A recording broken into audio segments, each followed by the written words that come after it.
It was 2009 in Abilene, Texas. It was 7:42 p.m. when Miss Susan was on her way to meet with a few of her friends for a drink.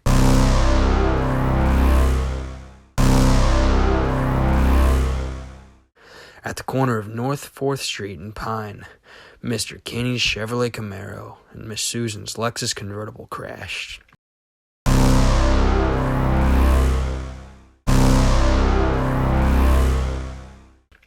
Two different stories were investigated. Kenny said that he was driving north on Pine Street at the speed limit when Susan's silver Lexus backed out of the parking spot in front of him.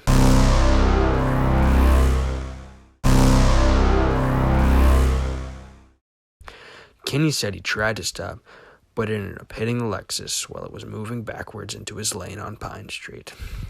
There were no other witnesses, and Susan said that she was starting to move after the light changed from red to green, and she was hit from behind and pushed into the intersection.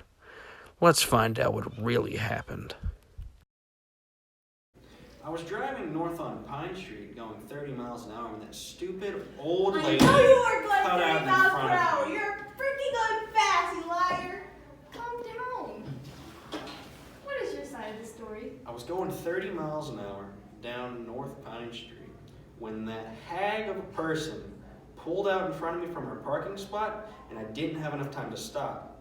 So I just rear-ended her. Thank you for your honesty. Liar. Susan, sweetie, I see you were in a little accident. Do you want to tell me your side of the story? So I was at a stop sign and the light had just turned green, so I started to move, and then Kenny just rear-ended my car. Okay. How fast do you think Kenny was going, honey? I have no clue, but I know it was definitely over 30 miles an hour. Thank you for your honesty.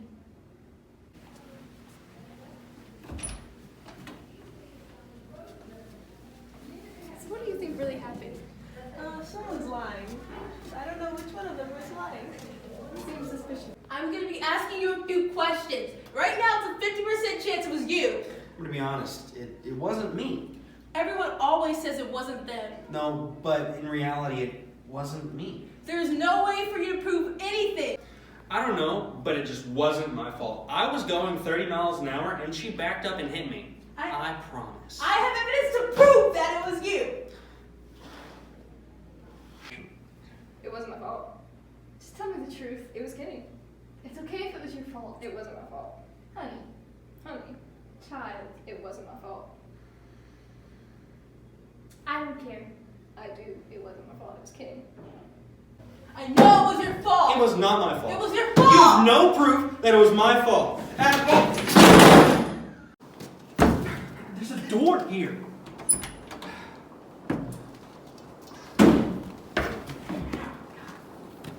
Calm down. Hey, gosh. No, don't stop. It's a table. Okay, Kenny. So according to your story, at the intersection of Pine and First Street, you collided with Susan because she pulled out of the parking spot. So, No, I didn't. Continue, sorry. Continue. using your story, we calculated using the conservation of momentum formula that you were actually going 65 miles an hour while the speed limit was 30.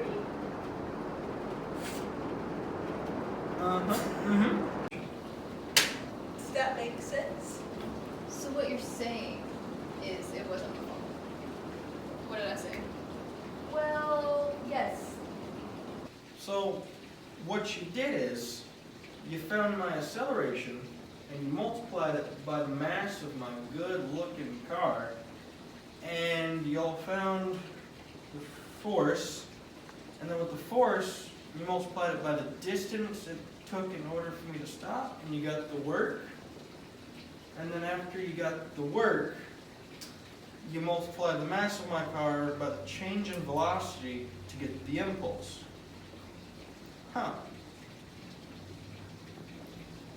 Yep, seems like you understand. Yes, Kenny, your force was 11,825.954, The work done by your car while braking was 176,835.855. The momentum of your car before braking was 49,562.125. And the impulse while braking was 24,910.355. So we're here today on this wonderful Tuesday afternoon discussing the events of what happened between Kenny and Susan. After looking over all of the evidence, we have concluded that Kenny is guilty. You'll never catch me alive. Never catch me alive. Someone get him! I want my phone call!